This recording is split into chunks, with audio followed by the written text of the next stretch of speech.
शेतकऱ्यांना दिवसा वीज पुरवठा करण्यासाठी अत्यंत महत्त्वाकांक्षी योजना मुख्यमंत्री स्वर्गकृषी वाहिनी योजना आणलेली आहे। या महावितरण कंपनीच्या सुद्धा कायापालट करणे गरजेचे आहे, कारण की याचा एक भाग म्हणून म्हणजे शेतकऱ्यांना दिवसा वीज पुरवठा आणि चांगली दर्जेदार वीज पुरवठा करण्याच्या अनुषंगाने एक स्वतंत्र वीज कंपनी शेतकऱ्यांसाठी उभा करण्याची विचार होते। 2.24 कोटी जे ग्राहक आहे त्यापैकी आपण 1 कोटीचे पेक्षा जास्त ग्राहकांना आपण स्मार्ट मीटर लावलेले आहे। पूर्ण देशामध्ये सर्वात जास्त आपण याचं इम्प्लिमेंटेशन केलेलं आहे। एक तर ग्राहकांना जे बिलिंगचे रिलेटेड जे काही कंप्लेंट्स असतात त्यामध्ये आता कमी आलेली आहे। 24 तास त्यांची विजेचे वापर त्यांचे मोबाईल ॲपवर बघता येते। जे आपले शेअर होल्डर्स आहे किंवा जे गुंतवणूकदार आहे त्यांना सर्वात महत्त्वाची गोष्ट की हे कंपनीची प्रोग्रेस कसे होणार फ्युचरमध्ये आणि त्यामध्ये प्रॉफिटेबिलिटी कसे राहणार आहे। इलेक्ट्रिसिटी सेक्टरमध्ये जे कंपनी आहे ते सर्व त्यांचे जर आपण एरियर्स वगैरे याचे जर पूर्ण रिकव्हरी केली तर कोणत्याही परिस्थितीमध्ये नुकसान होत नाही। ग्रोईंग सेक्टर आणि त्यामध्ये आपण जर नीट व्यवस्थितपणे कॉर्पोरेट गव्हर्नन्सप्रमाणे जर आपण कंपनी चालवली तर निश्चितपणे यामध्ये प्रॉफिटेबिलिटी जे वाढणार आहे। तर त्याच्यामुळे एक चांगला इन्व्हेस्टमेंट अपॉर्च्युनिटी सर्व जे काही फ्युचर आमचे इन्व्हेस्टर त्यांच्यासाठी आम्ही उभा करण्यामध्ये सक्सेसफुल होणार। नमस्कार, मी गौरव मुठे। लोकसत्ताच्या कॉर्पोरेट गप्पा या नवीन कोऱ्या पॉडकास्टमध्ये मी तुमचं सगळ्यांचं स्वागत करतो आहे। आज आपल्यासोबत एक विशेष व्यक्तिमत्व उपस्थित आहेत। महाराष्ट्र राज्य विद्युत वितरण कंपनी अर्थात महावितरण मध्ये आज आपण आलो आहेत आणि महावितरण ही देशातली सगळ्यात मोठी वीज वितरण कंपनी आहे आणि या वीज वितरण कंपनीने आता एक महत्त्वाच्या दिशेने म्हणजे IPO आणण्याच्या दिशेने एक ऐतिहासिक पाऊल टाकलेत। तर आज आपण कंपनीच्या या पार्श्वभूमीबद्दल IPOच्या पार्श्वभूमीबद्दल चर्चा करणार आहोत। सर इथे स्वतः उपस्थित आहेत। आपल्याला सर्व प्रश्नांची महावितरणाचं भवितव्य काय असेल, त्याची कार्यपद्धती कशा पद्धतीने बदलणार आहेत आणि विभाजन कशा पद्धतीने होणार आहे हे सर आज आपल्याला सांगतील। सर तुमचं स्वागत आहे। नमस्कार।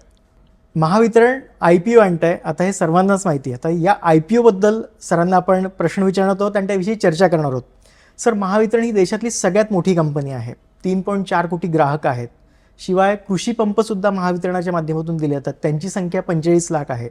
तर या कंपनी स्वतंत्र कंपन्यांमध्ये विभाजन केलं जाणार आहे महावितरणाचं, तर ती नेमकी योजना काय आहे? आता देशाचे पंतप्रधान श्री मोदीजींनी 2070पर्यंत नेट झिरोचा जो एक विजन आमच्या समोर ठेवलेला आहे त्याच्या अनुषंगाने महाराष्ट्र राज्यामध्ये आपले मुख्यमंत्री श्री देवेंद्र फडणवीसजी यांनी शेतकऱ्यांना दिवसा वीज पुरवठा करण्यासाठी अत्यंत महत्त्वाकांक्षी योजना मुख्यमंत्री स्वर्गकृषी वाहिनी योजना आणलेली आहे आणि त्याच्या अनुषंगाने या महावितरण कंपनीच्या सुद्धा कायापालट करणे गरजेचे आहे, कारण की याचा एक भाग म्हणून म्हणजे शेतकऱ्यांना दिवसा वीज पुरवठा आणि चांगली दर्जेदार वीज पुरवठा करण्याच्या अनुषंगाने एक स्वतंत्र वीज कंपनी शेतकऱ्यांसाठी उभा करण्याची एक विचार होते। त्याच्या अनुषंगाने आता आपण या कंपनीचा जो IPO किंवा लिस्टिंग करत आहे त्याचे 2 मुख्य भाग आहे। एक तर जे कृषीसाठी लागणारी जे बीज आहे त्याच्यासाठी एक स्वतंत्र कंपनी या बद्दल निर्णय झालेला आहे आणि त्याच्याबरोबरच जे उरलेले जे ग्राहक आहे म्हणजे इंडस्ट्रियल ग्राहक आहे, कमर्शियल ग्राहक आहे, आपले रेजिडेन्शियल ग्राहक आहे, ते या मुख्य कंपनी जे आपली MSEDCL आहे त्याच्याकडे राहणार आहे आणि याच्या माध्यमातून या ग्राहकांनासुद्धा दर्जेदार और उत्तम क्वालिटीची वीज पुरवठा करण्याच्या अनुषंगाने कारवाई होणार आहे। मुख्यतः IPOचा जो मुख्य उद्देश असतो की आपण कंपनीच्या जे कारभार आहे ते पारदर्शक आणि कॉर्पोरेट गव्हर्नन्समध्ये सुधारणा झाली पाहिजे। त्याच्या अनुषंगाने जे आपली जे वित्तीय जे परिस्थिती आहे त्यामध्ये सुधारणा झाली पाहिजे आणि जे गुंतवणूकदार आहे या कंपनीमध्ये जे सहभागी होणार आहेत पुढच्या कालावधीमध्ये त्यांना जे काही व्हॅल्यू ते आपले व्हॅल्युएशन किंवा जे व्हॅल्यू आपली कंपनीमध्ये लावणार त्याच्यासुद्धा एक चांगला त्यांना रिटर्न मिळाला पाहिजे। तर त्या अनुषंगाने ही पूर्ण कारवाई होत आहे आणि तसे जर पाहिले आपण MSEDCL आणि महाराष्ट्र राज्यामध्ये जे आपले इलेक्ट्रिसिटीचा जे वापर आहे पूर्ण देशामध्ये सर्वात जास्त आहे। आपण जसं म्हणाला की देशाची सर्वात मोठी आपली वितरण कंपनी आहे। त्याच्या अनुषंगाने पूर्ण एशियामध्ये जर विचार केला आपला 2 नंबरची कंपनी आहे आणि यामध्ये हे करत असताना आपल्याकडे ॲग्रिकल्चरचा जो लोड आहे ते सुद्धा सर्वात जास्त आहे देशाचा जर आपण विचार केला तर त्याच्या अनुषंगाने जवळपास 16,000 मेगावॉटची आपली जे मुख्यमंत्री सौर कृषी वाहिनी आपली योजना आहे त्याच्या अनुषंगाने सर्व शेतकऱ्यांसाठी आपण सोलर एनर्जीची व्यवस्था करत आहे आणि ते सुद्धा आपल्या दिवसामध्ये पुरवठा करण्याचा अनुषंगाने आपली कारवाई ऑलरेडी सुरू झालेली आहे. आपला जे टॅरिफ जे दर आहे आपण जे पिटिशन आपण टाकतो त्यामध्ये सुद्धा त्याची व्यवस्था आपण केलेली आहे आणि MERCने सुद्धा या MIT पिटिशनचे माध्यमातून शेतकऱ्यांसाठी एक स्वतंत्र वीज कंपनी आपण निर्माण करावी त्याची शिफारस केलेली होती. मला वाटतं की या शासनाच्या निर्णयामुळे आपले शेतकऱ्यांना महाराष्ट्रामध्ये दिवसामध्ये चांगली दर्जेदार विद्युत मिळणार आहे. इतर जे ग्राहक आहे आता महाराष्ट्र आपण सर्वांना माहिती आहे की पुढच्या कालावधीमध्ये $1 ट्रिलियन डॉलर इकॉनॉमी जे आहे त्याच्यासाठी आपण वाटचाल करत आहे आणि त्याच्यासाठी सुद्धा ऊर्जा खातं म्हणजे ते इलेक्ट्रिसिटीची खूप लाईफलाईनच आहे. हां, ते त्याच्यासाठी आवश्यकता आहे. त्याच्या ग्रोथ लक्षात घेऊन म्हणजे इकॉनॉमिक ग्रोथ जो आपले राज्यामध्ये होणार आहे त्याच्या अनुषंगाने महावितरण कंपनीने पूर्ण त्याची तयारी केलेली आहे आणि मला पूर्ण विश्वास आहे की या कालावधीमध्ये जे आपण आता पुढचे काही जे महिने आहे त्यामध्ये जे लिस्टिंगची आपण ज्यावेळी कारवाई करणार त्याच्याबरोबरच हे सगळी जी आपण व्यवस्था केली आहे त्याच्या गुणवत्तेदार आणि दर्जेदार विद्युत पुरवठाच्या सर्व लोकांना लाभ मिळेल आणि त्याच्याबरोबरच आपला $1 ट्रिलियन इकॉनॉमीच्या जे उद्दिष्ट आहे ते सुद्धा सफल होईल. सर, सरकारी धोरणाचा एक भाग आहे की सरकारी कंपन्यांचं आता मार्केटमध्ये लिस्टिंग करणं चालू आहे, तर महावितरणसुद्धा त्याचाच एक भाग आपल्याला म्हणता येईल. पण याचे काही डिटेल्स तुम्हाला सांगता येतील का? हा IPO किती असण्याची शक्यता आहे? नेमका मसुदा प्रस्ताव सेबीकडे आपण दाखल केला आहे का किंवा कधीपर्यंत करणार आहोत? आता जे नुकतेच राज्य शासनाने निर्णय केलेला आहे त्यामध्ये 3 भाग आहे महत्त्वाचे. एक तर जे आजची परिस्थितीमध्ये आपल्याकडे आपण सर्वांना माहिती आहे की जे विद्युत वितरण कंपनी आहे फक्त महाराष्ट्रामध्ये नाही पूर्ण देशाचा जर आपण विचार केला तर अनेकदा त्यामध्ये जे फायनान्शियल जे परिस्थिती आहे ते चांगली नसते. त्याचं एक मुख्य कारण आपल्याकडे जे ॲग्रिकल्चर एरियर्स आहे ते खूप जास्त असतात. त्याचबरोबरच इतर जे काही एरियर्स आहेत त्यामध्ये प्रामुख्याने जे आपले ग्रामपंचायत आणि जे नगर परिषद आहे त्यांच्याकडे वीज पुरवठा आपले स्ट्रीट लाईट्स आणि जे पाणी पुरवठाची योजना आहे त्यांचे बी थकीत राहतात. तर ते मूल जे कारण आहे त्याच्यामुळे ॲरियर्स जास्त असतात आणि त्याच्यामुळे त्याला जास्त कर्जा घ्यावा लागतो. आज जर आपण आमचा जर विचार केला तर आमची परिस्थितीमध्ये जवळपास 96,000 कोटीचे आपल्याकडे लोन आहे म्हणजे कर्ज आहे आणि त्यापैकी जवळपास 76,000 कोटी आपले ॲरियर्स आहे ते कृषीचे ॲरियर्स आहे. जवळपास 12,000 कोटीचे आपले शासकीय हे जे पाणी पुरवठा आणि याची म्हणजे सांगितलं त्यांचे ॲरियर्स आहे. तर हे सगळी परिस्थितीमध्ये आपण या परिस्थितीमध्ये बाहेर आणण्यासाठी आता शासनाने जे निर्णय घेतला आहे की यामध्ये शासनाने जे हमी दिलेले काही कर्ज आहे जवळपास 32,000 कोटीचे तर शासन त्याला टेक ओव्हर करणार. त्याच्यामुळे आमची जे फायनान्शियल जे रिस्ट्रक्चरिंग आहे कंपनीची तो होणार आणि त्याच्याबरोबरच आपण एक नवीन स्वतंत्र कंपनी शेतकऱ्यांसाठी निर्माण करणार. ते 1 एप्रिल 2026 पासून क्रियान्वित होणार आहे आणि उरलेले जे कंपनी आहे MSEDCL त्याच्या लिस्टिंगच्या डिसेंबरपर्यंत अखेरपर्यंत आपण करण्याच्या प्रस्तावित आहे. म्हणजे हे 3 निर्णय शासनाने ऑलरेडी घेतलेले आहे आणि त्याने अनुषंगाने आपली कारवाई आता सुरू झालेली आहे. आता याचे पुढे याचे जे टप्पे आहे की त्यामध्ये मर्चंट बँकरची नेमणूक त्याचे आपले स्वतंत्र खाते तयार करणे आणि त्याच्याबरोबरच जे IPOच्या साईज किती असणार त्याची काय किती हिस्सा शासनाकडे राहणार किती आपल्या पायाभूत सुविधांसाठी किंवा कंपनीचे जे आवश्यकता आहे त्याप्रमाणे राहणार ते हे सगळी जे स्टेप्स आहे ते टप्प्याटप्प्याने शासनाचे निर्णयाप्रमाणे पूर्ण केले जातील. सर, स्मार्ट मीटर एक योजना महावितरणातून कार्यान्वित आहे, तर याचा काही IPOवरती व्हॅल्युएशनवर काही परिणाम होईल म्हणजे की काही पॉझिटिव्ह इम्पॅक्ट आपल्याला दिसू शकतो? किती बचत महावितरण या माध्यमातून करत आहे? स्मार्ट मीटर योजना जी आहे आपले पूर्ण देशामध्ये महाराष्ट्रामध्ये आपण मला सांगताना आनंद होत आहे की 2.24 कोटी जे ग्राहक आहे त्यापैकी आपण 1 कोटीचे पेक्षा जास्त ग्राहकांना आपण स्मार्ट मीटर लावलेले आहे आणि आपले जेवढे सगळे फीडर आहे 100% आणि आपले जे DTC आहे डिस्ट्रीब्युशन ट्रान्सफॉर्मर्स आहे त्यामध्ये सुद्धा आपण स्मार्ट मीटर लावलेले आहे. तर त्याप्रमाणे पूर्ण देशामध्ये सर्वात जास्त आपण याचं इम्प्लिमेंटेशन केलेलं आहे. त्याच्यामुळे याचा मुख्य जे फायदा आहे 2 आहे. एक तर ग्राहकांना जे बिलिंगचे रिलेटेड जे काही कंप्लेंट्स असतात त्यामध्ये आता कमी आलेली आहे कारण की ग्राहकांना 24 तास त्यांची विजेचे वापर त्यांचे मोबाईल ॲपवर बघता येते. दुसरा यामध्ये जे काही कुठे हानी होते म्हणजे कुठे लॉसेस आपले आहे पूर्ण नेटवर्कमध्ये, फीडरमध्ये कोणते फीडर्स आहे, कोणते डिस्ट्रीब्युशन ट्रान्सफॉर्मर्स आहे आणि शेवटी कोणत्या भागामध्ये जास्त याचे लॉसेस आहे, जेणेकरून आम्हाला थेफ्ट केसेस डिटेक्ट करण्यामध्ये याचा फायदा होणार आहे. आता आपल्याकडे जे डेटा आहे स्मार्ट मीटर मुळे आपल्याकडे सर्व ग्राहकांच्या 24 तासाच्या आपल्याकडे डेटा असतो. त्याच्यामुळे याच्या लोड आपण जे फोरकास्टिंग करतो आणि ते आपले जे काही शेड्युलिंग करतो त्यामध्ये सुद्धा याचा फायदा होणार आहे, कारण की आपल्याकडे एक्झॅक्ट डेटा असल्यामुळे ॲनालिसिसमध्ये. आणि आज आपल्या सर्वांना माहिती आहे की आर्टिफिशियल इंटेलिजन्सचा वापर करून डेटा ॲनालिसिस करून आपण हे चोरी जे काही घडती आहे किंवा चोरी आहे ते आपण थांबवू शकेल आणि त्याच्यामुळे आपले जे लॉसेस आहे ते कमी होणार आहे. आता याच्या सर्व ठिकाणी AT&C लॉसेस जे आहे हळूहळू ते कमी होतील. याच्या नक्कीच आमचे जे फायनान्शियल जे पॅरामीटर्स आहेत त्यामध्ये सुधारणामध्ये लाभ होणार आहे. ओके सर, तुम्ही मगाशीच माझ्याकडे एक थोडी आकडेवारी आहे, तुम्ही मगाशीच उल्लेख केला होता त्यानुसार की 76,000ची थकबाकी आहे शिल्लक, त्यानंतर 59,000 कोटी रुपयांची थकबाकी कृषी पंपाची आहे आणि एकूण महावितरणात 90,000 कोटी रुपयांचं कर्ज आहे. तर येत्या 4-5 वर्षात 50,000 कोटींच्या कर्जाची परतफेड करण्याची योजना सरकार आखतं, सरकारने पण काहीतरी हमी घेतली आहे.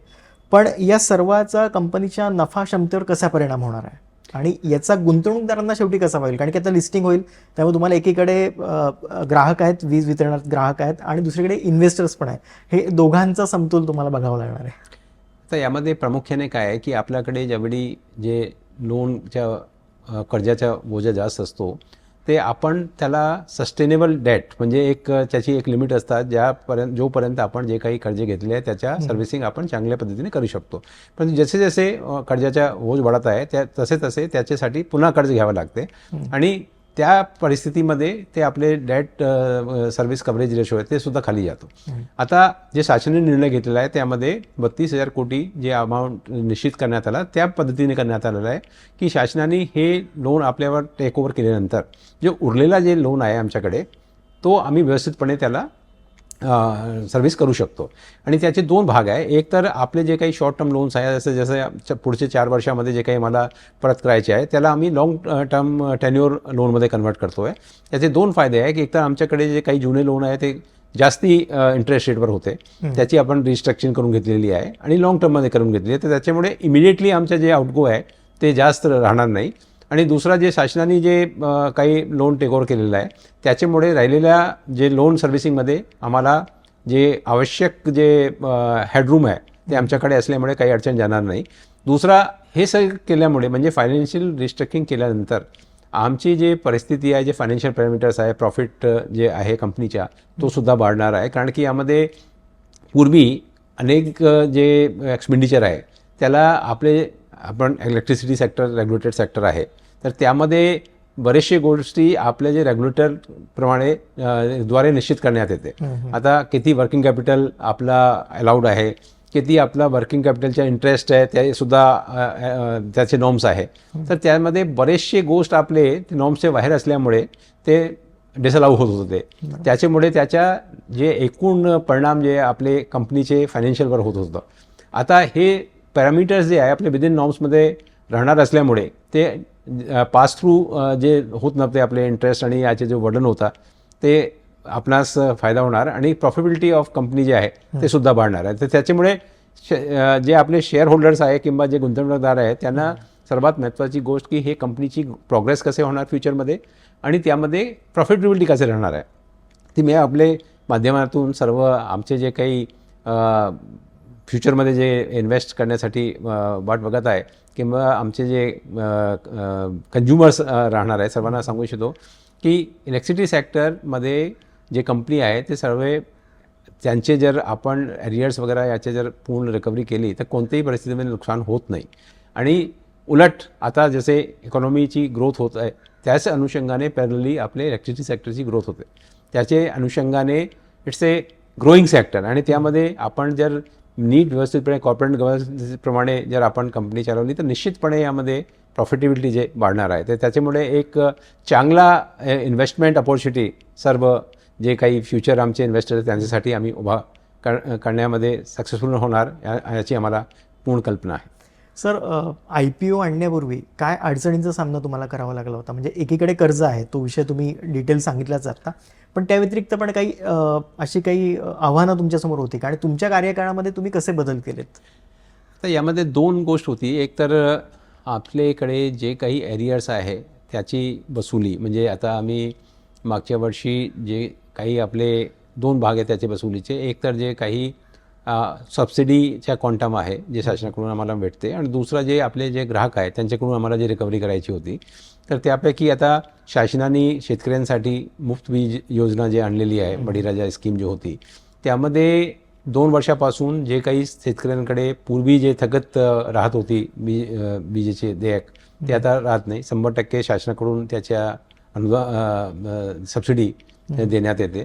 दुसरा, जे आपले ग्राहक आहेत त्यांच्याकडे मोठी थकबाकी होती, आम्ही 2 वर्षामध्ये त्याची ड्राईव्ह घेऊन आणि काही योजनासुद्धा आपण आणली होती, ज्यामध्ये वन टाईम सेटलमेंटची जसे अभय योजना आपण राबवली, त्यामध्ये काही ग्राहकांकडे जे काही देयक होते ते सुद्धा आम्ही सेटल केले. च्या माध्यमातून आम्हाला खूप मदत प्राप्त झाली, कारण की यामध्ये विशेषतः पाणी पुरवठा आणि जे स्ट्रीट लाईटचे जे काही देयक होते त्यामध्ये आता RDSS योजनामध्ये केंद्र शासनाने सुद्धा की जे शासकीय देयक किंवा असे प्रकारचे जे एरियर्स आहे ते सुद्धा शासनाने पूर्ण 100% पेमेंट केले. आणि हे सगळे झाल्यामुळे आता एक वेळी आमच्याकडे जवळपास वर्षामध्ये 5,000 कोटीचा लॉस होता या कंपनीमध्ये. मागच्या वर्षी म्हणजे 2 वर्षामध्ये हे सगळे आपण स्टेप घेतल्यामुळे आणि स्मार्ट मीटर जसे आपण इम्प्लिमेंट करणे सुरू केले, त्याच्यामुळे सुद्धा आपले जे बिलिंग एफिशियन्सी वाढली, कलेक्शन एफिशियन्सीमध्ये सुद्धा सुधारणा झाली. आणि हे सगळे जे आपण बदल केले, आणि मुख्यतः एक आणखीन जे महत्त्वाचं आम्ही यामध्ये जे स्टेप घेतलेलं आहे की आपले जे विद्युत प्रिक्युरमेंट, जे वीजचे जे प्रिक्युरमेंट जे दर आहे ते कमी करण्याच्या अनुषंगाने आपल्या रिसोर्स ॲड्युकेसी प्लॅन जो तयार केला, त्यामध्ये एनर्जी ट्रान्झिशन म्हणजे जास्तीत जास्त आपण रिन्युएबल एनर्जीचा वापर करायचा. त्याच्या माध्यमातून आपण विजेचे जे खरेदीमध्ये जे होणारा खर्च होतो ते सुद्धा आपण कमी केला. हे सगळे गोष्टीमध्ये जवळपास 957 कोटीच्या मागच्या वर्षी आम्हाला प्रॉफिट मिळाला, आणि या वर्षी मला पूर्ण विश्वास आहे की हे फिगर्स आहे आणखीन वाढणार आहे. तर म्हणजे याचे नंतर जे आता रिस्ट्रक्चरिंग केल्यानंतर आमचे जे फायनान्शियल्स आहे ते नेहमी आम्हाला जे पुढच्या 10 वर्षाचे आम्ही एस्टिमेशन केलेलं आहे की कंपनीला प्रॉफिट जे आहे ते वाढत राहणार. आणि आजची जे पूर्वी जी परिस्थिती होती 2-3 वर्षापूर्वीचे, ते केव्हाच आमच्याकडे पुन्हा त्याचे रिपिटेशन होणार नाही याच्याबद्दल आपण काळजी घेतो. सर, म्हणजे तुमच्या कार्यकाळामध्ये कंपनी नफ्यामध्ये आलीच आहे, आणखीन इन्व्हेस्टर्स पण आता फायदा त्या माध्यमातून दिसूनच येणार आहे. याच्या बाबतीतच मला विचारतं की सौर ऊर्जा क्षेत्रामध्ये कंपनी काय करते? मगाशी तुम्ही एक उल्लेख केला, पण त्याबद्दल आणखीन जाणून घ्यायला आवडेल की काय काय प्रयत्न चालले आहेत. शिवाय यामुळे वीज स्वस्त होईल का आणखी भविष्यामध्ये सुद्धा, ते कसं असेल? आणि एकूणच आता सध्या इराण, अमेरिका हे सगळं चालू आहे, त्यामुळे विजेची मागणी पण वाढली आहे असं म्हणता येईल कदाचित, कारण की ऊर्जा संकट निर्माण झालेलं आहे. त्या सर्वांचा कसा परिणाम तुम्ही बघताय? मी तुम्हाला 2-3 आकडेवारी सांगून आपला कसे काय त्याच्या वाटचाल आपली पुढच्या यामध्ये राहणार आहे ते सांगू इच्छितो. आपल्या सर्वांना माहिती आहे की जसे जसे इकॉनॉमिक दर वाढतात, म्हणजे इकॉनॉमिक ग्रोथ होतात, त्याप्रमाणे आपला विजेचा वापरसुद्धा वाढत आहे. त्याच्या अनुषंगाने जे आपण आता विचार केला ती आजची परिस्थितीमध्ये महाराष्ट्रामध्ये जवळपास 2,08,000 बिलियन युनिट्सच्या आपण विजेचा वापर होतो. आता 2030मध्ये आपण 2035पर्यंतची पूर्ण नियोजन केलेले आहे. 2030मध्ये ही मागणी 2,80,000 मिलियन युनिटपेक्षा जास्त होणार आहे. तसे आपण जे पिकिंग याची डिमांड जे आपण विचार करतो, आज जवळपास 31,000 मेगावॉट आहे, तो 45,000 मेगावॉट तो डिमांड पोहोचणार 2030मध्ये वाढणार आहे. आणि त्यावेळी जे सर्वात कमी जे आमची डिमांड आहे ते सुद्धा याच्यापेक्षा जास्त राहणार, म्हणजे आज 31,000 आहे तो 33,000 आहे. तो त्याच्यामुळे आपण हे जे नियोजन केलं आहे त्यामध्ये आपण सर्वात जास्त भर दिला रिन्युएबल एनर्जीवर. आता आज जर आपण विचार केला की स्वतंत्र प्राप्त झाल्यापासून आजपर्यंत जे आपण एकूण जे PPA केले, म्हणजे पॉवर परचेज ॲग्रीमेंट त्याला आपण म्हणतो, करारनामे जे केले, जे जवळपास 42,000 मेगावॉटचे आहे, आणि त्यापैकी जवळपास 38,000 मेगावॉटचे याचे कमिशनिंग झाली. आता मागील 3 वर्षामध्ये आपण जे करारनामे केले जवळपास 44,000 मेगावॉटचे. तो आपली 2030मध्ये जे स्थापित क्षमता आहे जवळपास 85,000 मेगावॉट राहणार. आणि त्यामध्ये आजचा जर आपण रिन्युएबल एनर्जीचा विचार केला तर आपला वापर आहे 15%, आणि 2030मध्ये तो 52% होणार. स्थापित संचाचा जर आपण विचार केला तर आजचा जर आपण विचार केला तर जवळपास 30% आहे, तो 67%पर्यंत पोहोचणार. म्हणजे हे सर्व करताना यामध्ये प्रामुख्याने आपली मुख्यमंत्री सौर कृषी वाहिनी, त्यामध्ये ॲग्रिकल्चरचा पूर्ण लोड आपण सोलरवर करणार. त्याच्याबरोबरच आपल्याकडे जास्तीत जास्त आपण सोलर, विंड आणि बॅटरी स्टोरेज आणि पंप स्टोरेज, म्हणजे आपले सोलर एनर्जी किंवा जे विंड एनर्जी असतात तो इन्फर्म नेचरची असल्यामुळे म्हणजे पूर्ण 24 तास आपण त्याच्या हे होत नाही जनरेशन, त्याच्यामुळे त्याला आपण स्टोअर करावा लागतो. त्याला आपण ऑफ जे सोलर आवर्स आहे त्यामध्ये वापर करण्यासाठी, तर याच्यातसुद्धा पूर्ण नियोजन केलेलं आहे. तर त्याच्यामुळे आपले जे पॉवर प्रिक्युरमेंट जे कॉस्ट आहे त्यामध्ये कमी आली. जवळपास पुढच्या 5 वर्षामध्ये आपण 66,000 कोटीच्या बचत आपले विजेचे खरेदीमध्ये केलेलं आहे. आणि त्याच्याबरोबरच जे पूर्वीचे काही आपले ड्यूज राहिलेले होते ते सुद्धा आपण यामध्ये रिकवर करणार. आणि त्याचे हे सगळे सेव्हिंग आणि आपण जे नियोजित नीट केल्यामुळे आपण पुढच्या 5 वर्षाचे जे महाराष्ट्रामध्ये हिस्टॉरिकल जे डिसिजन आपण घेतला की आपले विजेचे जे टॅरिफ आहे ते आपण कमी केले. म्हणजे महाराष्ट्र एकमेव असा राज्य आहे ज्या ठिकाणी फक्त ॲग्रिकल्चर नव्हे, सर्व कॅटेगरी म्हणजे इंडस्ट्रियल असो किंवा कमर्शियल असो किंवा रेजिडेन्शियल असो, आपण प्रत्येक कॅटेगरीमध्ये पुढचे 5 वर्षामध्ये कोणत्याही प्रकारचे दर वाढणार नाही. याचे पूर्वीचे जर आपण विचार केला तर दरवर्षी 9.19 म्हणजे 9.19% CAGR compounded annual growth rate, त्याप्रमाणे विजेचे दर वाढत होते. म्हणजे समजा आज आपले 10 रुपये आहे तर पुढच्या वर्षी 10 रुपये 90 पैसे 91 पैसे म्हणजे 11 रुपये. आणि त्याचा जर विचार केला असता तर 2030मध्ये आपले 10 रुपयाचे जे वीज होती ते 15 रुपये झाली असती. परंतु आता आपले जे ॲन्युअल जे ग्रोथ आहे ते निगेटिव्ह आहे, म्हणजे आपले दर कमी होतील. आणि आपण 5 वर्षामध्ये जवळपास CAGR जे आपल्याला राहणार -2% आहे. आणि काही कॅटेगरीमध्ये याचा खूप जास्त फायदासुद्धा मिळत आहे. जसे आता जे आपले 100 युनिटपर्यंतचे रेजिडेन्शियल जे कंझ्युमर्स आहेत त्यांच्यासाठी आता फर्स्ट इयरमध्ये आपले 10% विजेचे बिल कमी झाले आणि 2030मध्ये ते 26% कमी होणार. त्याचप्रमाणे जे इंडस्ट्रीचे जे दर होते, जे दरवर्षी 9-10% वाढत होते, आता तो 2-2% कमी होणार. तर अशा प्रकारे सर्व ग्राहकांना याचा फायदा मिळत आहे. आणि मला वाटतं याचा फायदा आमचे जे इकॉनॉमिक ग्रोथ आहे त्यामध्ये सुद्धा होणार, कारण की जास्तीत जास्त इन्व्हेस्टमेंट आपल्या राज्यामध्ये येणार. आता पुढच्या या कालावधीमध्ये 3 ग्रोथचे जे आहे एनर्जी कन्झम्पशन किंवा इलेक्ट्रिसिटी याचे आवश्यक जे आपले ॲक्सिलेटर्स त्याला आपण म्हणू शकतो, त्यामध्ये ग्रोथ डेटा सेंटर जे आहे त्यांच्या जे आपला MMR रिजन एक ग्रोथ डेटा सेंटर हब म्हणून एक आपण भविष्यामध्ये त्याची उभारणं होत आहे. आणि त्याच्याबरोबरच आपले जे EV जे इलेक्ट्रिक व्हेकल्स आहे त्याची संख्यामध्ये वाढ होत आहे.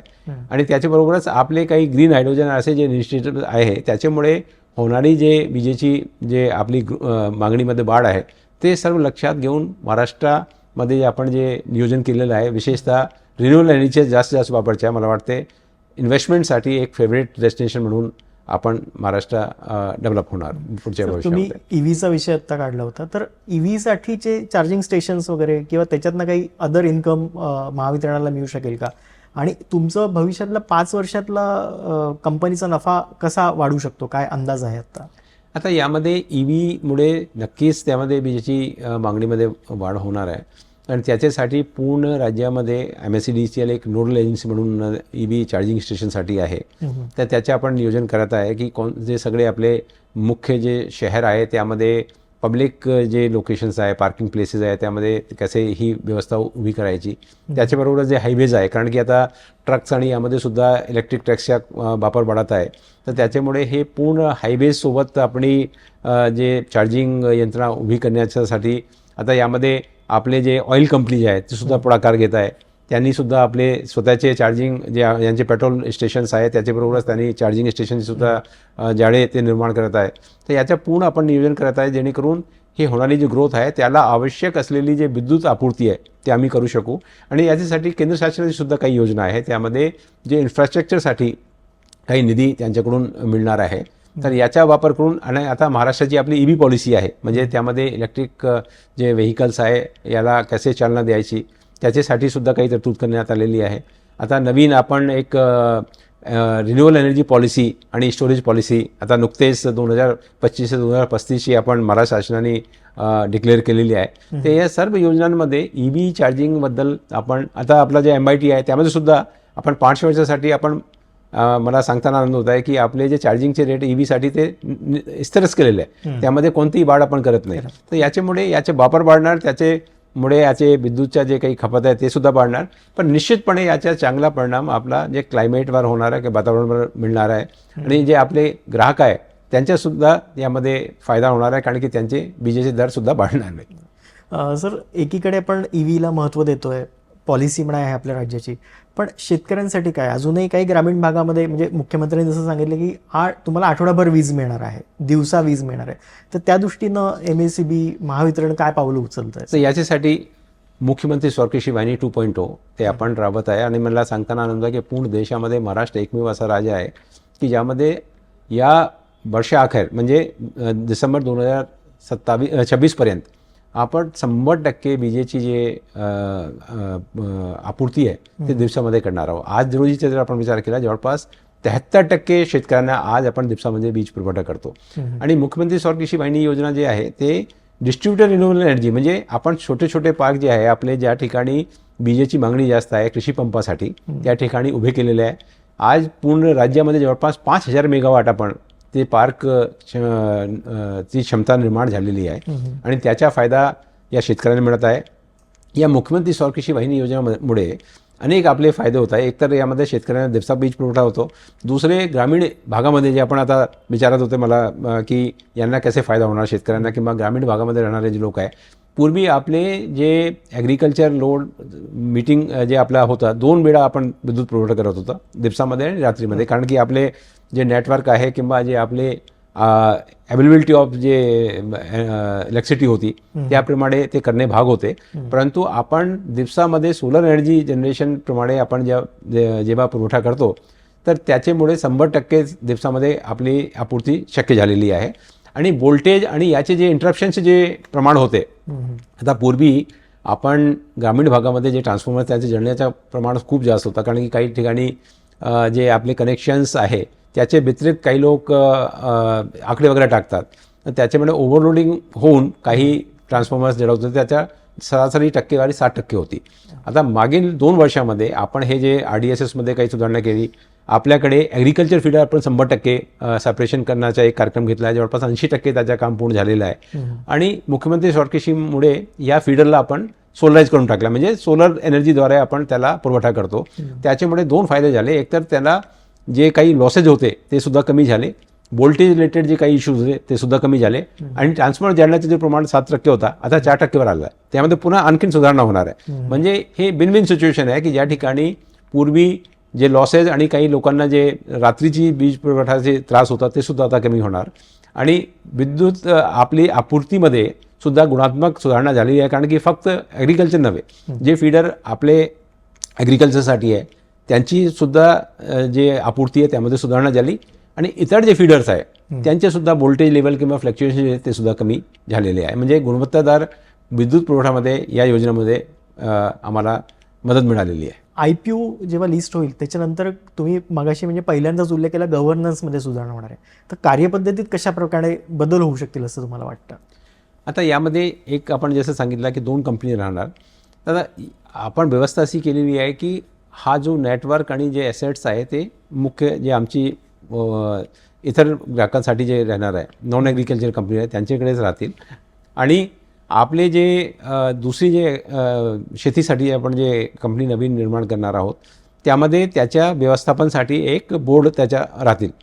दुसरा जे काही एम्प्लॉईज वगैरे आहे ते सगळे आमच्याचकडे राहणार. आणि या दोन्ही कंपनीमध्ये एक करार राहणार आहे आपसातमध्ये की जेवढी पॉवर आपण त्यांना देणार ॲग्रिकल्चरसाठी त्या संबंधाने त्यांचे मेंटेनन्स आणि याच्यासाठी काही जे O&M खर्च जायला म्हणतो किंवा एम्प्लॉई जे खर्च म्हणतो त्याची 1% ते आम्हाला देणार.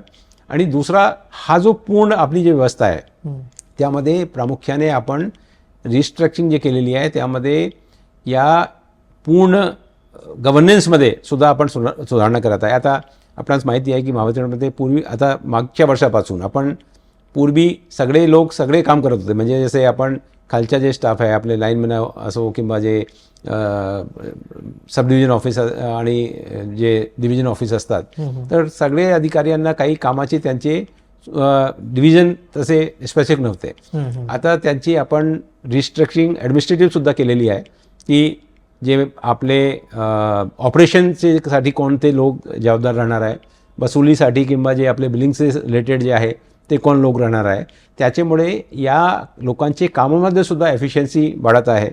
त्याच्यामुळे त्यांचे जे कामाचा आउटपुट आहे तो सुद्धा चांगला झालेला आहे. आणि या सगळे काम करताना आपण इन्फॉर्मेशन टेक्नॉलॉजी ITचा सुद्धा खूप वापर करत आहे. आपण मुख्यमंत्री सौर कृषी वाहिनी योजना तसेच आपले RDSमध्ये काम झालेले आहे आपले सबस्टेशन स्ट्रेनिंगचे, त्याच्याबरोबरच आपण सबस्टेशन मॉनिटरिंगची एक व्यवस्था उभी केलेली आहे.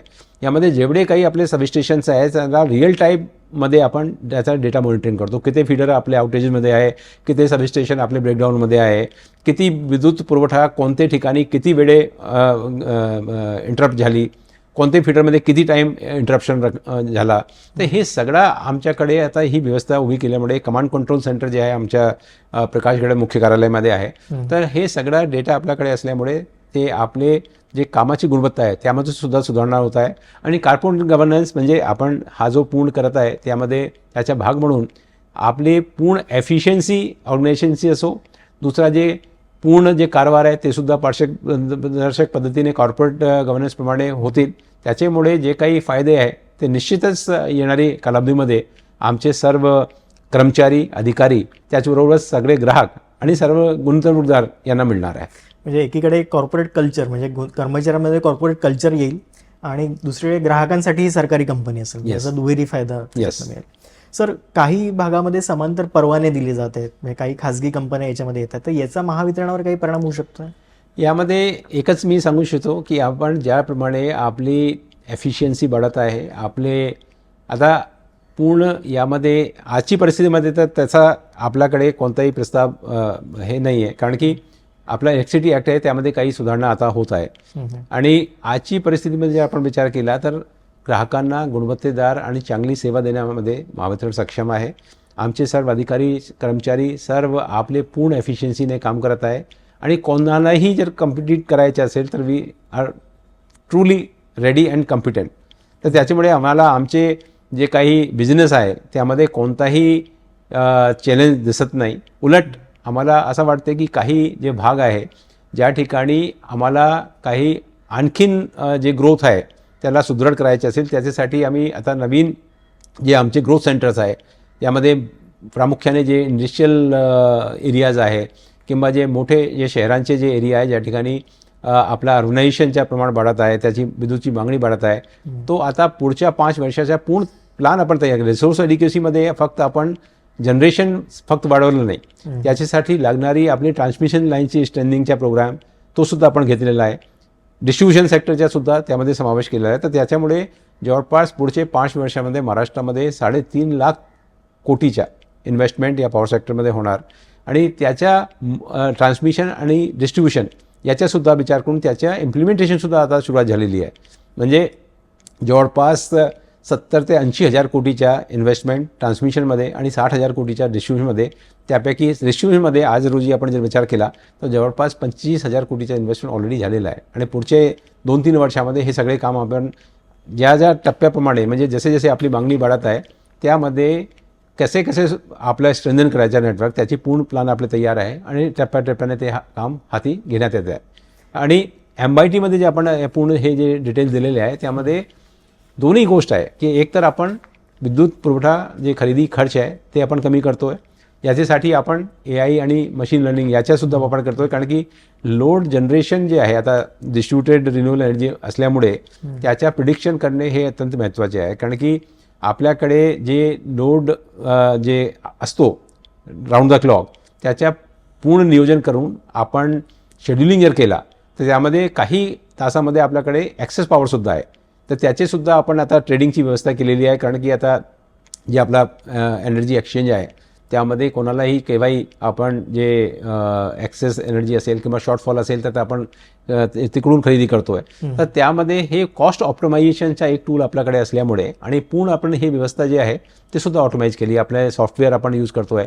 तर मागील 1 वर्षामध्ये जवळपास 600 कोटीची आपली यामध्ये बचत झाली.